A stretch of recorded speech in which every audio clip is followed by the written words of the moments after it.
Hello दोस्तों, कैसे आप लोग। मेरा नाम है मयंक और इस वीडियो में हम लोग पढ़ने वाले हैं कॉम्पोजिशन स्कीम। तो ये जो समरी बुक है जिसे मैं पढ़ा रहा हूँ, ये आपको नीचे डिस्क्रिप्शन में लिंक है, वहाँ से आप डाउनलोड कर लो। @C_video चार्टर्ड एस्पिरेंट ये टेलीग्राम चैनल है, वहाँ के through IDT challenges series conduct हो रही है। क्या है वो नहीं पता तो ऊपर आई बटन में लिंक आ रही है, वहाँ से देख लो वो वीडियो को, नहीं तो चैनल पर चले जाओ, वहाँ पर आपको पता चल जाएगा टेलीग्राम वाले। और चैनल को सब्सक्राइब भी कर लेना। सबसे पहले पढ़ने वाले कॉम्पोजिशन स्कीम। तो इसमें सबसे पहला जो पॉइंट आता है वो आता है एग्रीगेट टर्नओवर। तो इसमें लिखा है डिटेल कवर इन रिफंड, तो वो रिफंड नहीं, एक्चुअली रजिस्ट्रेशन चैप्टर है। तो रजिस्ट्रेशन में आपको मिल जाएगा वो, मैं आपको पेज नंबर बता देता हूँ। तो वहाँ पे आप नोट कर लो, पेज नंबर है पेज नंबर 38। तो इसको आप अच्छे से नोट डाउन कर लो, वहाँ पे आपको पूरा डिटेल्ड मिल जाएगा एग्रीगेट टर्नओवर का। और अगर अपने इससे पहले रजिस्ट्रेशन कर लिया है चैप्टर, चूँकि मुझे नहीं पता ये कौन से नंबर क्लास में आने वाली है, तो अगर रजिस्ट्रेशन कर लिया तो आपको पता होगा, नहीं किए होंगे तो आने वाला होगा। तो रिलैक्स रहो, इतना कोई टेंशन की बात नहीं है। बढ़ते हैं कॉम्पोजिशन स्कीम में। सबसे फर्स्ट पॉइंट हो गया इसका एग्रीगेट टर्नओवर, रजिस्ट्रेशन चैप्टर में कवर हो जाएगा। अब बात करते हैं एलिजिबिलिटी ऑफ सेक्शन 10(1). कॉम्पोजिशन में टोटल 2 सेक्शन है, 10(1), 10(2)(a). कौन सा सेक्शन है? 10(1), 10(2)(a). जो सेक्शन 10(1) है वो बात करता है एलिजिबिलिटी का। व्हाट इज द एलिजिबिलिटी, किसको मिलेगा? तो सबसे पहली बात आप याद रखिए, अगर आपका aggregate turnover in preceding financial year ये है, तो करंट फाइनेंशियल ईयर में आपको कॉम्पोजिशन मिलेगा। एंड ऑब्वियसली बात है, अगर करंट फाइनेंशियल ईयर में लिमिट एक्सीड हुई तो आपको कॉम्पोजिशन नहीं मिलेगा, ये कॉमन सेंस की बात है। बट अभी उस पर फोकस नहीं करते, अभी आप इस चीज़ पे सिर्फ फोकस करो।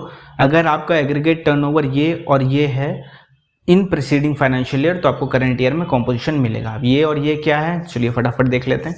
अगर आपका business special category of state में है, तो उस केस में आप पे जो लिमिट लगेगी वो है 75 lakhs in preceding financial year.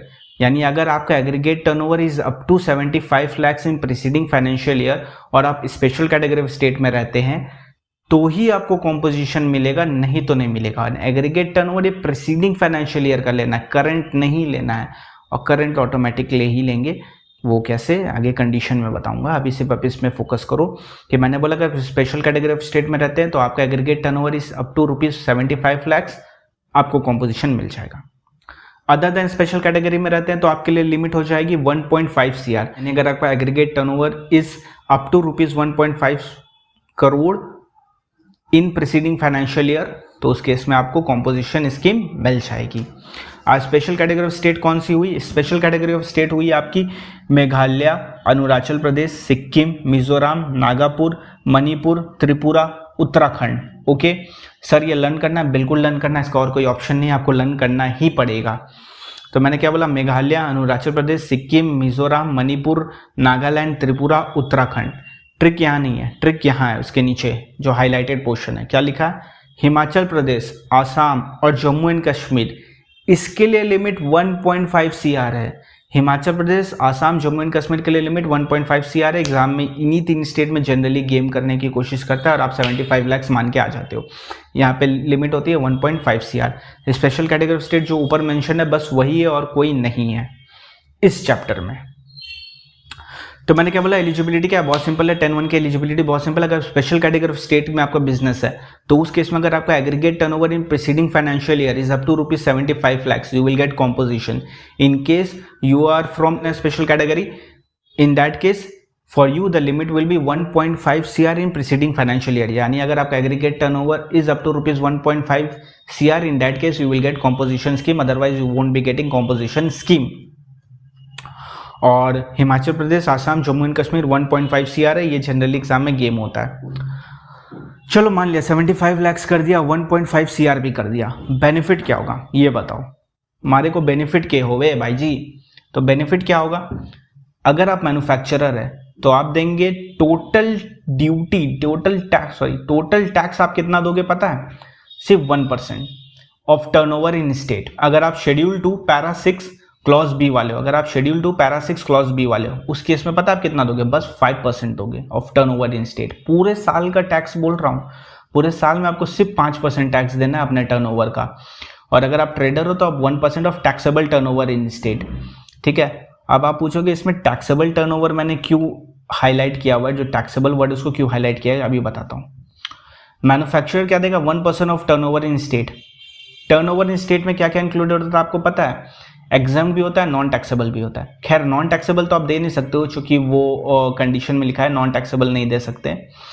लेकिन एग्जाम तो आप दे ही सकते हो, यानी आप टैक्सेबल भी दे रहे हो, एग्जाम भी दे रहे हो, फिर भी आपको जो 1% टैक्स देना है वो आपको देना है एग्जाम पे भी टैक्सेबल पे भी। क्योंकि यहाँ टैक्सेबल वर्ड नहीं लिखा है, यहाँ लिखा है 1% ऑफ टर्नओवर इन स्टेट, जिसमें एग्जाम भी इंक्लूड हो जाता है, नॉन टैक्सेबल भी इंक्लूड होता है, पर नॉन टैक्सेबल तो सप्लाई ही नहीं कर सकता कॉम्पोजिशन डीलर, इसलिए उसको एक बार के लिए छोड़ दो। एग्जाम्प्ट वाले का भी 1% आपको देना पड़ जाएगा। सिमिलर केस रेस्टोरेंट वाले में भी है। रेस्टोरेंट वाला जो आपका शेड्यूल 2 पैरा 6 क्लॉज भी, ये कौन से रेस्टोरेंट होते हैं? ये वो रेस्टोरेंट होते हैं जो नॉन अल्कोहलिक ड्रिंक सर्व करते हैं, यानी अल्कोहल जहां नहीं मिलता, दारू नहीं मिलता, वो अलग की बात कर रहा हूँ। वो लग देंगे 5% ऑफ टर्नओवर इन स्टेट, और अगर वो कोई एग्जाम्प्ट सप्लाई भी कर रहे हैं ना तो उसका भी 5% देना पड़ जाएगा। देखो क्या गेम हो रहा है। और ट्रेडर जो है वो क्या देगा? ट्रेडर है वो 1% of taxable turnover in state. पहले यहाँ पे भी टर्नओवर इन स्टेट हुआ करता था, फिर इसको अमेंड करके टैक्सेबल वर्ड ले आया गया। टैक्सेबल मतलब वो सिर्फ टैक्सेबल वाले पे देगा, अगर उसका कोई एग्जाम्प्ट सप्लाई है तो उस पर उसको टैक्स नहीं लगेगा 1%, वो सिर्फ ट्रेडर और वो सिर्फ मैन्युफैक्चरर और रेस्टोरेंट वाले पे लगता है। अब बात करते हैं second proviso to section 10(1). Learn करना, बिल्कुल लर्न करना, बहुत ईजी, ऐसे लर्न हो जाएगा। सेकंड प्रोविजो टू सेक्शन 10(1) क्या बोलता है? बोलता है कि रेस्टोरेंट वाले की बात नहीं कर रहा हूँ, सिर्फ ट्रेडर और मैन्युफैक्चरर। अगर आप ट्रेडर हो और मैन्युफैक्चरर हो, ए और सी हो, बी नहीं, यानी रेस्टोरेंट वाले पे ये एप्लीकेबल नहीं है। रेस्टोरेंट वाला सिर्फ रेस्टोरेंट सर्विस दे सकता है और कोई सर्विस नहीं दे सकता। अगर आप ट्रेडर हो और मैन्युफैक्चरर हो तो क्या होता था ना, देख थोड़ी बहुत सर्विस तो सबको ही दे सकता है। नीचे क्या लिखा है कि आप सर्विस एकदम भी नहीं दे सकते हो, कंडीशन में लिखा हुआ है, 1 पैसे के भी नहीं दे सकते हो, ठीक है, पहले लिखा था, अभी अमेंड हुआ है। तो फिर सरकार के पास सब क्या बोला, थोड़ी बहुत सर्विस तो हम दे देते हैं। वो थोड़ी बहुत सर्विस, मान लो 10 रुपए की भी अगर मैं सर्विस दे रहा हूँ तो उस चक्कर में मेरे को कॉम्पोजिशन स्कीम ही नहीं मिलेगा, ये तो नाइंसाफी हो गया ना, जाचसी हो गया। तो इस जाचसी से बचने के लिए क्या करना पड़ेगा? इसके लिए गवर्नमेंट ने किया अमेंडमेंट, वो लेके आया सेकंड प्रोविजो टू सेक्शन 10(1). अब सेकंड प्रोविजो टू सेक्शन 10(1) बोलता है मैन्युफैक्चरर हो, ट्रेडर हो, ठीक है, हल्ला मत करो, मेरी बात ध्यान से सुनो, तुम 10% of turnover in preceding financial year, पिछले साल का जो टर्नओवर था उसका 10% मारो, और ₹5 लाख, ए बी, ये दोनों में जो हायर आया उतने तक की सर्विस तुम दे सकते हो। कॉम्पोजिशन स्कीम में कोई फर्क नहीं पड़ेगा, तुमको मिल जाएगी। यानी क्या बोला? 10% of turnover in preceding financial year और ₹5 lakh whichever is higher. For example मान लो अगर 60 लाख था मेरा टर्नओवर पिछले साल, ठीक है, तो मेरे को तो कॉम्पोजिशन मिलेगा। अगर मैं स्पेशल में हूँ तो भी मेरा 75 के अंदर कवर है, अदर स्पेशल में तो 1.5 CR में तो कवर है ही। तो उस केस में क्या हो जाएगा? 60 लाख है तो 60 लाख का 10% क्या हो गया? 6 लाख, और 5 lakh whichever is higher, तो व्हाट इज हायर? 6 लाख, यानी 6 लाख तक की सर्विस इस साल में मैं दे सकता हूं, तो भी मेरे को कॉम्पोजिशन मिलेगा। मेरा कॉम्पोजिशन स्कीम में कोई प्रॉब्लम नहीं आने वाली है, सिंपल है। तो सेकंड प्रोविजन टू सेक्शन 10(1) बोलता है a person who opts to pay tax under clause A and C, B नहीं, रेस्टोरेंट वाला नहीं, पहले भी बोला रेस्टोरेंट को ये कवर नहीं होता है, सप्लाई कर सकता है सर्विस नॉट एक्सीडिंग, यानी कितने तक की दे सकता है? 10% of turnover in preceding financial year, turnover in state in preceding financial year, और ₹5 लाख, ये दोनों में विच एवर इज हायर, उतने तक की सर्विस करंट ईयर में दे सकता है, कोई दिक्कत नहीं आएगी। इसमें लिखा while computing the service interest on loan deposit advance, यानी interest on loan deposit advance को अपने को कंसिडर नहीं करना है, कहीं पे भी किसी भी सिनेरियो में कंसिडर नहीं करना है। अब आते हैं कंडीशन पे। कंडीशन क्या है? देखो सबसे पहली बात, ही is not engaged in supply of service. कुछ साल पहले तक यहीं पे फुल स्टॉप लग गया था, क्या लगा था? Is not engaged in supply of service. फिर अमेंडमेंट आई, आपको बोला ना हल्ला हुआ, सब प्रॉब्लम क्रिएट करे, 10 रुपए की भी सर्विस दे दे, प्रॉब्लम हो रही है। तो इसको काउंटर करने के लिए गवर्नमेंट ने क्या किया? सेकंड प्रोविजन टू सेक्शन 10(1) लाया। तो वही यहाँ लिखा है, he is not engage in supply of service except supplier of food, तो ऑब्वियसली वो तो पहले भी था, अमेंडमेंट से पहले भी था, चूंकि वो बी क्लॉज में कवर है, शेड्यूल 2 पैरा 6 क्लॉज बी वाला। सेकंड यहाँ आया सेकंड प्रोविजो टू सेक्शन 10(1) वाली अगर सर्विस दे रहे हो, यानी 5 लाख और 10% विच एवर इज हायर, इसके अंदर तक है आपका, तो कोई दिक्कत नहीं है, ठीक है, तो आप दे सकते हो। यानी he is not engage in supply of service except second proviso to 10(1) and restaurant service. Restaurant service दे रहे हो तो कॉम्पोजिशन मिलेगी, चूंकि स्पेसिफिकली उसको इंक्लूड किया गया ऊपर। फिर is not engaged in supply of goods और services which are not leviable to tax, यानी नॉन टैक्सेबल सप्लाई नहीं कर सकते, अभी ऊपर बताया था तुमको ये वाला पॉइंट। तुम इंटर स्टेट आउटवर्ड सप्लाई नहीं कर सकते हो, याद रखना, inter state outward supply inward कर सकते हो। जी हाँ, अगर आप कोलकाता के हो तो आप महाराष्ट्र से माल खरीद सकते हो, आप महाराष्ट्र को माल बेच नहीं सकते हो। इनवर्ड अलाउड है, आउटवर्ड अलाउड नहीं है। वहां स्पेसिफिकली ये पॉइंट लिख दो, एग्जाम में आप इसमें कंफ्यूज हो जाओगे। फिर आप ई कॉमर्स के थ्रू सप्लाई नहीं कर सकते हो। अब अमेंडमेंट इस साल की जो है वो है 234, ठीक है। 2 वाला क्या बोलता है, नॉन टैक्सेबल सप्लाई। पहले क्या था, सिर्फ गुड्स था, यानी non taxable supply of goods नहीं कर सकते हो। अब इसमें सर्विस को भी ला दिया गया है, यानी non taxable supply of service भी नहीं कर सकते हो। थर्ड नंबर पॉइंट का अमेंडमेंट बोल रहा है inter state outward supply of goods, पहले यही था, अब इसमें इंक्लूड कर दिया सर्विस, यानी सर्विस भी नहीं कर सकते हो, ठीक है। और ई कॉमर्स के थ्रू पहले सिर्फ था गुड्स, अब सप्लाई ऑफ सर्विस को भी इंक्लूड कर दिया कि ई कॉमर्स के थ्रू सप्लाई ऑफ सर्विस भी नहीं कर सकते। माइनर सा अमेंडमेंट है, गुड्स के साथ सर्विस ऐड किया।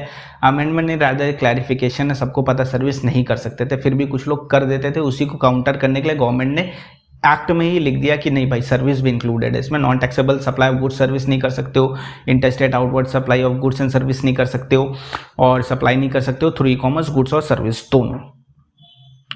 अगर आप कैजुअल टैक्सेबल पर्सन हो या नॉन रेसिडेंट टैक्सेबल पर्सन हो तो भी आपको कॉम्पोजिशन नहीं लगेगा, तो भी आपको कॉम्पोजिशन नहीं मिलेगा, यानी casual taxable person, non resident taxable person को कॉम्पोजिशन नहीं मिलता है। अब मेरी बात ध्यान से सुनो, मैं क्या बोल रहा हूं, मैं बोल रहा हूं मैन्युफैक्चरर, डीलर ट्रेडर नहीं, मैन्युफैक्चरर। एग्जाम में ये आप कंफ्यूज हो जाओगे, डीलर और ट्रेडर मान लोगे, डीलर ट्रेडर नहीं बोल रहा हूं, मैन्युफैक्चरर बोल रहा हूं, ठीक है। अगर आप मैन्युफैक्चरर हो, किसका, आपकी पसंद आइसक्रीम, मुकेश की पसंद टोबैको पान मसाला, एरिएटेड वाटर, वो 200 रुपए की बोतल आती है ना रेस्टोरेंट में चिपका देते हैं जो, उसी को एरिएटेड वाटर बोलते हैं। दर्द होता है, कोई बात नहीं। तो आइसक्रीम जो आपको पसंद है, अगर तुम वो मैन्युफैक्चर कर रहे हो, पान मसाला टोबैको जो मुकेश को पसंद है, अगर वो मैन्युफैक्चर कर रहे हो, या एरिएटेड वाटर वो मैन्युफैक्चर कर रहे हो, तो आपको कॉम्पोजिशन नहीं मिलेगी। बट अगर डीलर हो और ट्रेडर हो तो मिलेगी, ये तीनों के डीलर और ट्रेडर हो तो मिल जाएगी, सिर्फ मैन्युफैक्चरर को नहीं मिलेगी, यानी क्वालिटी वॉल्स को नहीं मिलेगी, ठीक है। जो आपके दुकान है नीचे उसको मिल जाएगी, जहां से आप आइसक्रीम खरीद के लाते हो, भिजवा भी दिया करो कभी। नेक्स्ट पॉइंट बोलता है आपको आईटीसी नहीं मिलेगा, आप इनपुट टैक्स क्रेडिट नहीं ले सकते हो। सबसे पहले आप टैक्स कलेक्ट ही नहीं कर सकते हो, और जो टैक्स आपने इनपुट में पे किया है उसका भी क्रेडिट आप नहीं ले सकते हो। आपको सिर्फ जो 1%, 5% और 1% है वो आपको आपकी जेब से देना है, you have to give it from your own pocket, you can't pass on the burden. तो ये यहाँ पे एक यूनिक चीज है कॉम्पोजिशन स्कीम की, ओके। जनरली क्या होता है, हम लोग बर्डन पास ऑन करते हैं इसलिए आईटीसी ले लेते हैं, यहाँ पे हम लोग बर्डन पास ऑन ही नहीं कर रहे हैं, यहाँ पे अपने पॉकेट से पे करेंगे, तो उस केस में आईटीसी नहीं मिलेगा। आईटीसी नहीं मिलेगा तो प्रोडक्ट का दाम बढ़ नहीं जाएगा, फिर कॉम्पोजिशन क्यों लेंगे। और भी मल्टीपल फैक्टर्स होते हैं, किसी को देखो कॉम्पोजिशन स्कीम में ना उतना ज़्यादा तामझाम नहीं होता है, ये रिटर्न वो रिटर्न हर महीने रिटर्न, ये सब कुछ नहीं होता, काफ़ी सिंपल टाइप का होता है वो, इसलिए कुछ लोग उसी को ही ऑप्ट करना प्रेफर करते हैं जिनका आईटीसी का कुछ ज़्यादा यूज़ ही नहीं है। बहुत सारा प्रोडक्ट होता है जिसमें आईटीसी का यूज़ ही नहीं होता, थोड़े बहुत आईटीसी होते हैं, तो वो फॉरगो कर सकते हैं, उनको उतनी दिक्कत नहीं होती है उनकी उसमें। क्योंकि क्या होता है ना, अगर मंथली पे कर रहे हो तो वो पैसे को तो आप इन्वेस्ट नहीं कर पा रहे हो ना, बट अगर आप क्वार्टरली पे कर रहे हो तो उस पैसे को आप काफ़ी अच्छी तरीके से इन्वेस्ट कर सकते हो बाकी जगह पे, थोड़ा फाइनेंस का भी दिमाग लगता है यहाँ पे। अच्छा, ये पैन बेसिस पर रजिस्ट्रेशन होता है, यानी अगर आपका मल्टीपल बिजनेस है, ठीक है, तो एक को मिलेगा तो सबको मिलेगा, एक को नहीं मिलेगा तो किसी को नहीं मिलेगा। सिंपल है, कद्दू कटेगा सब में बटेगा, नहीं तो एकदम भी नहीं बटेगा, सीधी सी बात है, ओके। पैन बेस्ड रजिस्ट्रेशन है, मल्टीपल स्टेट्स में हो आप, तो एक को लोगे तो सबको मिलेगा, नहीं लोगे तो फिर किसी को नहीं मिलेगा। इसमें एक हिडन ट्रिक है, क्या, अगर आपका कोई भी business special category of state में है, दो आप कोलकाता में हो बट आपका एक बिजनेस है स्पेशल कैटेगरी और वो सेम पैन में रजिस्टर्ड है, तो आप पे लिमिट 1.5 CR नहीं लगेगी कोलकाता में रहने के बावजूद भी, आप पे लिमिट लगेगी 75 लाख की, 75 ऑटोमेटिक आप 75 लाख के ब्रैकेट में आ जाओगे। हाँ, तो ये है, क्या कर सकते हैं। आरसीएम के केस में दिमाग मत लगाना, जितना टैक्स है उतना ही देना पड़ेगा, 1%, 5% देने मत चले जाना दौड़ के, ठीक है। क्यों ऐसा किया गया, क्योंकि आरसीएम का जो टैक्स होता है, जब आरसीएम चैप्टर शायद पढ़ लिया होगा या नहीं पढ़ा होगा तो आगे पढ़ोगे तो उसमें आपको मैं बताऊंगा कि ये टैक्स सप्लायर का होता है, डेटा रिसिपेंट है, टैक्स सप्लायर का होता है, डेटा रिसिपेंट है, ठीक है, डेटा रिसिपेंट है, ओके। तो उस केस में क्या होता है, जो आरसीएम का टैक्स होता है वो तो सप्लायर का है ना, वो थोड़ी 1% 5% में है, आप 1% 5% में हो, इसलिए आरसीएम का टैक्स जो भी रेट है उसी में जाएगा, 18 12 5 जो भी रेट है उसी में उसका टैक्स आपको पे करना है, कॉम्पोजिशन वाले को पे करना है। फिर क्या लिखा है, Mayank Trivedi Telegram channel @C_video chartered aspirant. अरे यार यही तो टेलीग्राम चैनल है, यहीं से तो आईडीटी चैलेंजेस सीरीज मैनेज हो रही है, तो इस चैनल को सब्सक्राइब कर लो। ऐसा लोगो दिखता है उसका, कहीं और मत चले जाना, क्योंकि सर्च टाइप में कुछ और भी आ जाता है, इसमें ही आना। और free video will be available for you. अरे यार फ्री वीडियो तो अवेलेबल है, यही तो है वो वीडियो। तो इस चैनल को भी सब्सक्राइब कर लो यूट्यूब वाले, और कमेंट करके भी बताओ अभी तक का लेक्चर कैसा लगा। वीडियो लाइक भी कर देना, थोड़ा मोटिवेशन मिलेगा। तो यहाँ पे खत्म होता है आपका सेक्शन 10(1). अब हम लोग मूव करते हैं सेक्शन 10(2)A में। अब हम लोग करने जा रहे हैं इस चैप्टर का सेकंड पार्ट, जो कि सेक्शन 10(2) है। बहुत सिंपल है, बहुत ईजी है। क्या बोलता है, अगर आप रजिस्टर्ड पर्सन हो, आपको 10(1) नहीं मिल रहा है किसी कारणवश, जनरली इसमें जो कवर होता है वो होता है सर्विस इंडस्ट्री। सिर्फ सर्विस इंडस्ट्री जनरली इसमें कवर होती है, क्योंकि 10(1) सिर्फ सर्विस वाले को ही नहीं मिल रहा है, ऑलमोस्ट सबको ही मिल रहा है। यानी क्या बोलता है, अगर आप रजिस्टर्ड पर्सन हो, आप not eligible to opt for 10(1). In that case your aggregate turnover during preceding financial year is up to ₹50 lakh. नई लिमिट आ गई है 75 1.5 50 लाख। 10(2) का लिमिट 50 लाख। तो क्या बोलता है, अगर 50 लाख की लिमिट है आपकी, aggregate turnover is up to ₹50 lakh in preceding financial year, तो करंट फाइनेंशियल ईयर में आपको कॉम्पोजिशन स्कीम मिलेगा अंडर सेक्शन 10(2)A। 10(2)A में आपको मिलेगा। 10(2)A में आपको मिलेगा, इसका मतलब क्या हो गया, यहाँ पे जो होता है परसेंटेज वो है 6%, 3+3, यानी 6% पूरे साल का आपको टैक्स देना है। 6% आपको पूरे साल का टैक्स देना फॉर टर्नओवर इन स्टेट। यहाँ पे भी टैक्सेबल वर्ड नहीं डाला, आई डोंट नो व्हाई, सिर्फ एक ही जगह डाला हुआ है, वो है आपका ट्रेडर। ना मैन्युफैक्चरिंग में डाला, ना रेस्टोरेंट में डाला, ना इधर डाला। अब गवर्नमेंट जाने क्यों ऐसा किया है। 3+3% यानी 6% आप दोगे उसमें, और फॉर टर्नओवर इन स्टेट। यानी अगर आपको 10(1) नहीं मिलता है तो आपको 10(2)A मिलेगा। और 10(2)A सिंपल सी बात बोलता है कि अगर आप registered हो, not eligible for 10(1) and your aggregate turnover during preceding financial year is up to ₹50 lakhs, तो in current financial year you have to pay tax सिर्फ 6% of the turnover in state, जिसमें exempt भी include हो जाएगा, क्योंकि अभी ऊपर हम लोग ने इसके ऊपर अच्छा खासा डिस्कशन किया है। 6% 3+3। सिमिलरली ऊपर जो 1% था 0.5 और 5% था 2.5 और 1% था 0.5 1% सर लगेगा ना आईजीएसटी के केस में। अरे मेरे भाई कंडीशन में बताया ना, इंटर स्टेट आउटवर्ड सप्लाई नहीं कर सकते हो तो आईजीएसटी तो आ ही नहीं सकता है। यानी ये 1% 0.5 5% 0.5 और 6% 3+3, ठीक है। आईजीएसटी नहीं लगेगा ना, आईजीएसटी तो मिलेगा, आईजीएसटी तो इंटर स्टेट पे लगता है और इंटर स्टेट आउटवर्ड कर ही नहीं सकते हैं, अलाउड ही नहीं है। और आईटीसी तो अपने को वैसे भी नहीं मिलेगा। इस पॉइंट मिलेगा जो 10(2) है ना, वो सिर्फ प्रीडोमिनेंट सर्विस प्रोवाइडर लोग के लिए ही है, क्योंकि 10(1) उन्हीं को ही नहीं मिलता है, तो उन बेचारों के लिए भी कुछ करना था, तो बोला कि चलो सर्विस वाले 6% पे दे दो। तुम्हारे लिए टर्नओवर 50 लाख, यानी पिछले साल अगर 50 लाख है तो इस साल मिल जाएगा। इस साल 50 लाख क्रॉस हो गया तो फिर इस साल भी नहीं मिलेगा, सीधी सी बात है। कंडीशन 10(2) है। अरे यार फिर से सारी कंडीशन लर्न करनी पड़ेगी, मैं हूं ना। ऊपर जो कंडीशन थी उसमें सिर्फ फर्स्ट वाली कंडीशन सर्विस वाली हटा दो। ऊपर जो कंडीशन थी उसमें जो सिर्फ फर्स्ट वाली कंडीशन है सर्विस वाली, वो हटा दो, क्योंकि सर्विस के लिए ही 10(2) है, 10(2)A है, तो इसको हटा दो। तो अपने को क्या पता चला, सेम है, पढ़ लो। Not engage in non taxable supply, not engage in interstate outward supply, e commerce के थ्रू सप्लाई कर रहा है, कैजुअल टैक्सेबल पर्सन या एनआरटीपी है। मैन्युफैक्चरर, यहाँ पे भी याद रखना ट्रेडर और डीलर नहीं, सिर्फ मैन्युफैक्चरर। किसका, आपकी पसंद आइसक्रीम, मुकेश की पसंद टोबैको पान मसाला, और एरिएटेड वाटर बड़ा महंगा पड़ता है। इनपुट टैक्स क्रेडिट इसमें भी आपको नहीं मिलेगा, सिंपल सी बात है, सेम है। पैन बेस्ड रजिस्ट्रेशन एक को मिलेगा तो सबको मिलेगा। एंड आरसीएम वाले केस में आपको नॉर्मल टैक्स देना है। अदर पॉइंट्स यहाँ पे क्या है, किस दिन लैप्स हो जाएगा, जिस दिन टर्नओवर एक्सीड हुई उसी दिन लैप्स हो जाएगा। 10(2)A का 50 लाख, 10(1) का 1.5 CR या 75 लाख, जैसे भी जहाँ पे भी हो तुम, तो उस केस में ये लैप्स हो जाएगा इसीलिए, और इसका कुछ नहीं कर सकते, लैप्स हो ही जाएगा। टैक्स नहीं कलेक्ट करोगे, याद रखना, टैक्स भी नहीं कलेक्ट करोगे, आईटीसी भी नहीं दोगे, और तुम इनवॉइस नहीं इशू करोगे, तुम बिल ऑफ सप्लाई इशू करोगे। तुम क्या इशू करोगे, bill of supply. Bill of supply issue करोगे और उसमें आपको तुमको लिखना भी पड़ेगा। 3rd नंबर पॉइंट देखो, composition taxable person not eligible to collect tax on supplies. ये पूरा सेंटेंस तुमको वहां पे लिखना पड़ेगा अपने बिल ऑफ सप्लाई पे। कॉम्पोजिशन टैक्सेबल पर्सन हो ऐसे करके तुमको हर प्रोमिनेंट प्लेसेस पे छपवाना पड़ेगा, करना पड़ेगा, I don't know why. And composition scheme कैसे मिलेगी, आप फाइल करना है GST CMP 02, CMP मतलब कॉम्पोजिशन स्कीम, GST CMP 02 आप फाइल करोगे गवर्नमेंट को for application for composition scheme.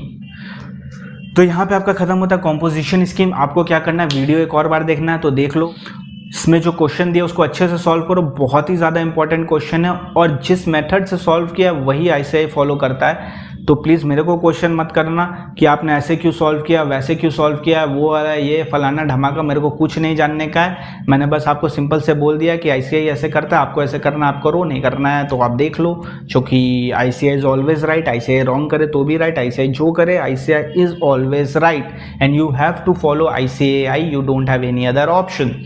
तो क्या करना है आपको, फटाफट वीडियो देख लियो, वीडियो देखने के बाद पूरा समरी बुक को गो थ्रू करो, पूरे समरी बुक नहीं ऑब्वियसली, कॉम्पोजिशन स्कीम जो समरी बुक से गो थ्रू करो, फिर इसमें जो क्वेश्चन है वो सॉल्व करो, जो क्वेश्चन एयर कर रहे हो उसको अच्छे से सॉल्व करो, उसमें हाईलाइट करो इंपॉर्टेंट पॉइंट, ताकि सेकंड रिवीजन में बस हाईलाइटेड पोर्शन देखेंगे। एक लिस्ट बना लो इंपॉर्टेंट क्वेश्चन अनइम्पॉर्टेंट क्वेश्चन की, सेल्फ करो, किसी से मत मांगना, तो ही सक्सेस अच्छे से मिल पाएगी। और याद रखना, ये करने के बाद @C_videos ये चैनल का ग्रुप है, यहाँ के पोस्ट कर देना, बी अकाउंटेबल, थोड़ा अकाउंटेबल बनो और यहाँ पे आके पोस्ट करो कि whether you have achieve the target और not. In case you haven't achieve the target then also you post it, if you have achieved it then very good, post it, you will feel accountable. And इस video को भी like करो, channel ये वाले को subscribe करो, comment भी करके बताओ वीडियो कैसी लगी है और नेक्स्ट वीडियो के लिए रेडी हो जाओ। और अगर IDT चेंजेस सीरीज नहीं ज्वाइन की है अभी तक तो ज्वाइन कर लो, @C_video इस चैनल पे कंडक्ट हो रही है, आई बटन लिंक आ रही होगी जहाँ पे आपको समझ में आ जाएगा ये एक्चुअली है क्या, और समरी बुक डाउनलोड कर लो नीचे से, ठीक है। Thank you very much, till then it's my signing of.